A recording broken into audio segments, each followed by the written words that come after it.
ज्ञान को जानने की यह पद्धति अवरोह पंथा कहलाती है। दो प्रकार की पद्धति है, आरोह और अवरोह। नीचे से ऊपर जाना और ऊपर से नीचे उतरना। ये भगवान के द्वारा प्रारंभ होकर के ब्रह्मा जी के द्वारा धीरे धीरे ऊपर से नीचे की तरफ आ रही है, गुरु के माध्यम से हमें प्राप्त होती है। इसलिए इसे अवरोह पंथा कहते हैं, जो परंपरा में हम तक आती है। साधारण ज्ञान अपनी योग्यता पर निर्भर करता है। इस संसार में कोई व्यक्ति अपनी जो योग्य है वो ज्ञान को शीघ्र प्राप्त करता है, ज्ञान का संकलन करता है, अच्छा प्रस्तुत भी कर सकता है। किंतु ये जो आध्यात्मिक दिव्य ज्ञान है यह पूर्णतः गुरु की कृपा पर निर्भर करता है। जब श्री गुरुदेव संतुष्ट होते हैं तो स्वयं हृदय में ज्ञान प्रकट होता है। दिव्य ज्ञान हृदय प्रकाशित।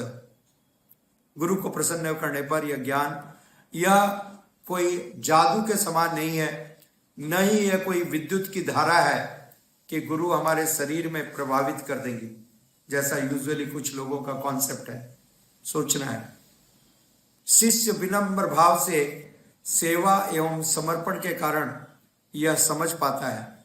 गुरु एवं शिष्य दोनों ही प्रामाणिक होने चाहिए, जैसा श्रीमद् भगवद गीता में भगवान ने बताया, तद्विद्धि परिप्रातेन परिप्रश्नेन सेवया।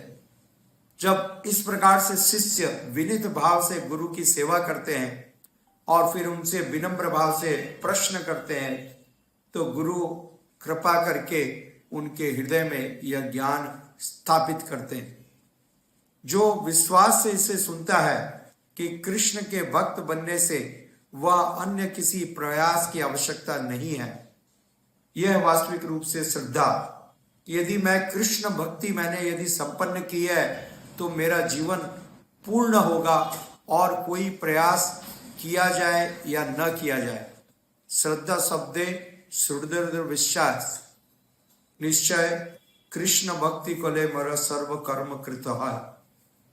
श्रील विश्वनाथ चक्रवर्ती ठाकुर ने बताया यह ज्ञान स्वयं भगवान श्री कृष्ण द्वारा दिया गया है और श्री कृष्ण ही सब कुछ है। जैसा श्रीमद् भगवद गीता में बताया भगवान ने, मत्तः परतरम नान्यत, मेरे से ऊपर और कुछ भी नहीं है, यह परम ज्ञान है।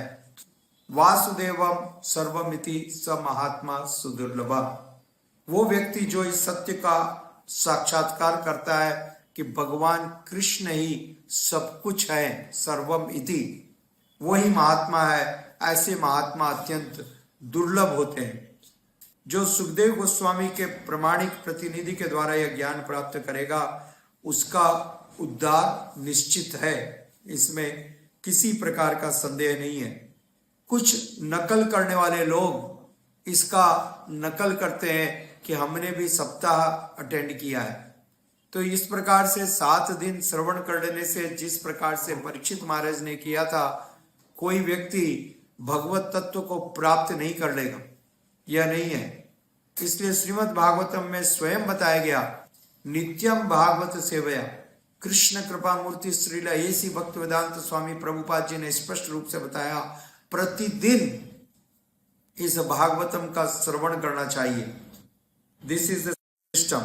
और ऐसा नहीं है कि इस भागवतम का कोई अंश कहीं से ग्रहण कर लिया, कोई अंश कहीं से ग्रहण कर लिया, श्रवण कर लिया और हमने भागवतम को प्राप्त कर लिया, जैसा 7 दिनों में अक्सर होता है। They complete whole Bhagavatam in 7 days, just in couple of hours every day. और यहाँ हम इतने घंटों से, इतने महीनों से चर्चा कर रहे हैं। अभी तक पहले स्कंद को हमने पूरा किया है, दूसरे स्कंद में प्रवेश किया है। शायद कुछ वर्ष लग जाएंगे पूरी चर्चा होते हुए, मैं जीवित रहूं या ना रहूं।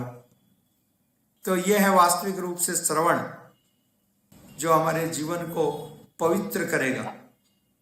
Purpose is to develop unflinching faith in the lotus feet of the supreme lord. भगवान के चरण कमलों में प्रगाढ़ आसक्ति को जागृत करना, यह है उद्देश्य श्रीमद् भागवतम के श्रवण का, जो संभव है।